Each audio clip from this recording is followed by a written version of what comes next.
But the next thing I'm going to move on to is to Richie Cartmell from ANZ. And I'll share with you in the chat the case study. This is one of the case studies that we've got in the Yammer Benchmarking Report.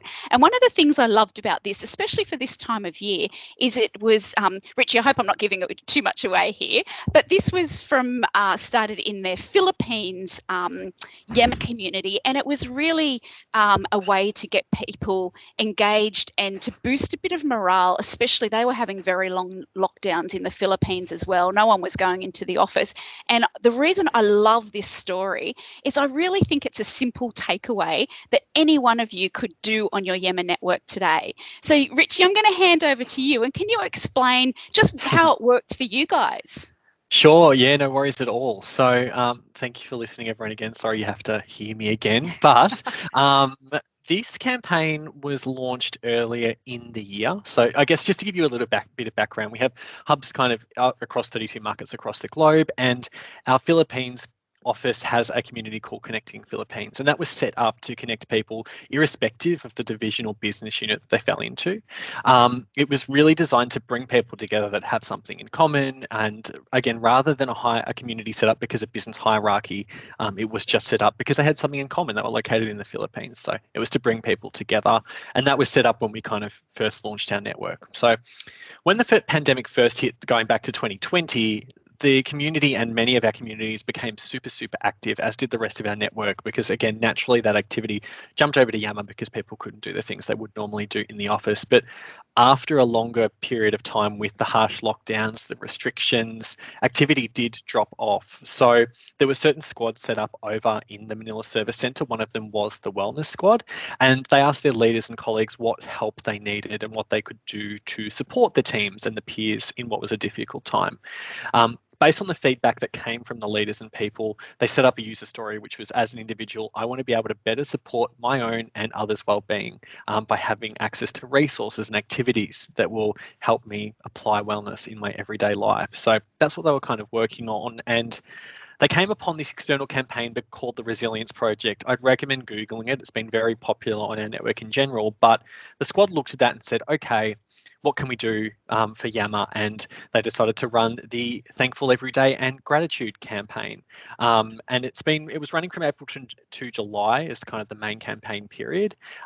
What they tried to do was build a gratitude habit and just thank one another and get a bit of positivity going. So each week, the team asked one or two simple questions that related to wellbeing and positivity. The questions were simple by design, so there was a low barrier for entry and people could reply honestly and quickly. It wasn't something they had to, again, write 25 words for.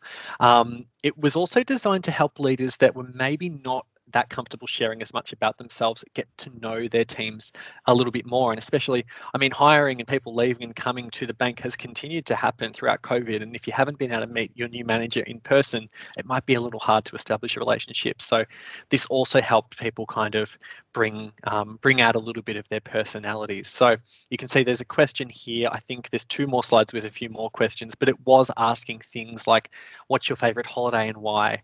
What's your favorite photo on your phone and why? What in your home brings you joy? And they all lended themselves really well to those visual responses and things people could have a conversation about. You can see in the replies as well, people would share personal photos of their animals and pets and stuff like that. And the team then used those responses to make a few collages. There was also a Spotify playlist put together of the songs that people said uplifted them. So that was, and again, people shared YouTube videos. So the mediums were different as well. People shared the things that they were actually interested in. I guess another important component was just making sure people were confident in replying. So the squad did a really good job of encouraging the first couple of responses. So again, using influencers or using people in the squad to say, hey, this is what I think, or here's my recommendation, and then tagging 5 other people and saying, jump in, I want to see what you have to say, and encouraging the conversation that way.